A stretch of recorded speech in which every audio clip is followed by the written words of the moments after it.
Not picnics or pageants or the improbable powers of air, whose tongues exclaim dominion and gull the great man to follow his terrible star suffice. Not the window box or the bird on the ledge, which means so much to the invalid, nor the joy you leaned after, as by the tracks the grass in the emptiness after the lighted Pullmans fled, suffices, nor faces, which like distraction pass under the street lamps, teasing to faith or pleasure, suffice you, born to no adequate definition of terror. For yours, like a puppy, is darling and inept, though his cold nose brush your hand while you laugh at his clowning, or the kitten you sleep with, though once or twice while you slept, it tried to suck your breath and you dreamed of drowning, perjured like Clarence, sluiced from the perilous hatches. But never like lunar wolf waste or the arboreal malignancy, with the privy breath which watches and humps in the dark, but only a dream after all. At the worst, you may think, with a small twinge of distress, the contagion may nook in the comforting fur you love to caress. But some, unsatisfied and sick, have sought that immitigable face whose smile is ice, and fired their hearts like pitch pine, for they thought rather flame than the damp worm tooth of compromise.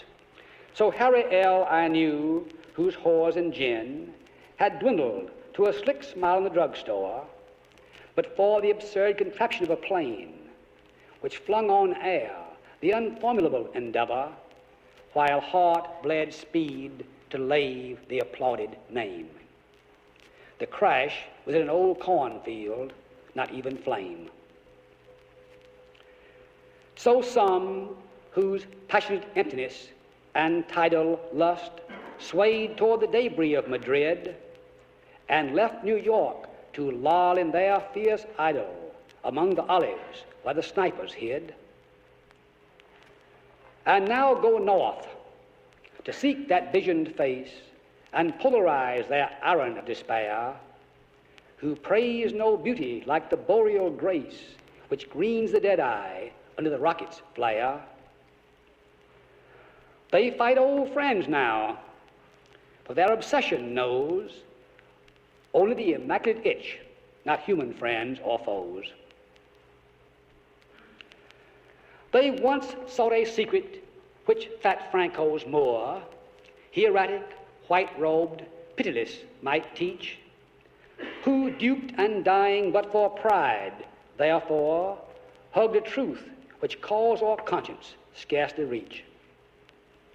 As Jacob all night with the angelic foe, they wrestled him who did not speak but died, and they wrestled now by frozen fen and flow, the new courier in fury sanctified, and seek that face which, greasy, frost-breathed in furs, bends the bomb site over bitter Helsingfors.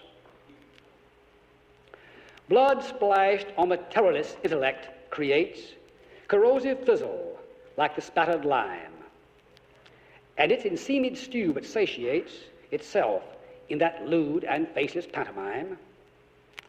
You know by radio how hotly the world repeats, when the brute crowd roars or the blunt boot heels resound, in the piazza of the Wilhelmplatz, the crime of Onan spilled upon the ground. You know whose dear hope Alexis Carrel kept alive in a test tube where it monstrously grew and slept. But it is dead, and you now, guiltless, sink to rest in lobbies or pace gardens where the slow god crumbles and the fountains prink, nor heed the criminal king who paints the air with discoursed madness and protruding eye, nor give the alarm, nor ask tonight where sleeps that head that whipped the jewel, fidelity. But like an old melon now in the dank ditch seeps, but you crack nuts while the conscience-stricken stare kisses the terror, for you see an empty chair.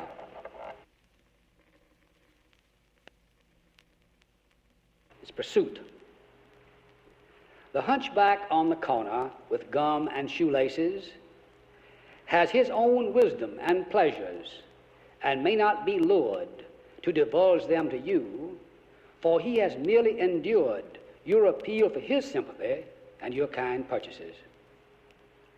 And he wears infirmity but as the general who turns apart in his famous old greatcoat there on the hill at dusk when the rapture and cannonade are still, to muse withdrawn from the dead from his gorgeous subalterns,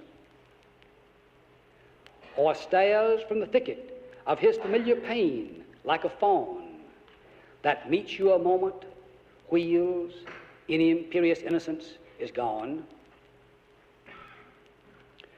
Go to the clinic, wait in the outer room, where like an old possum the snag-nailed hand will hump on the knee in murderous patience, and the pomp of pain swells like the Indies or a plum. And there you will stand, as on the Roman hill, stunned by each withdrawn gaze and severe shape. The first barbarian victors stood to gape at the sacrificial fathers, white-robed still. And even the feverish old Jew stares stern with authority till you feel like one who has come too late or improperly clothed to a party. The doctor will take you now. He is burly and clean. Listening, like lover or worshiper, bends at your heart, but cannot make out just what it tries to impart. So smiles, says you simply need a change of scene. Of scene of solace, therefore Florida, where Ponce de Leon clanked among the lilies, where white sails skit on blue and cavort like fillies, and the shoulder gleams in the moonlit corridor. A change of love. If love is a groping Godward, though blind, no matter what crevice, cranny, chink, bright in dark, the pale tentacles find. In Florida, consider the flamingo. Its color passion, but its neck a question. Consider even that girl the other guests shun, on beach, at bar, in bed, for she may know the secret you are seeking after all. Or the child you humbly sit by, excited and curly, that screams on the shore at the sea's sunlit hurly-burly, till the mother calls its name toward nightfall. Till you sit alone in the dire meridians of Ireland in fury of spume tooth and dawnless sea heave, salt rhymes the lookout's devout eye. Till you sit alone, which is the beginning of error. Behind you the music and lights of the great hotel. Solution perhaps is public, despair personal, but history held to your breath clouds like a mirror. There are many states and towns in them and faces, but meanwhile a little old lady in black by the wall who admires all the dancers and tells you how just last fall her husband died in Ohio and damp miss her glasses.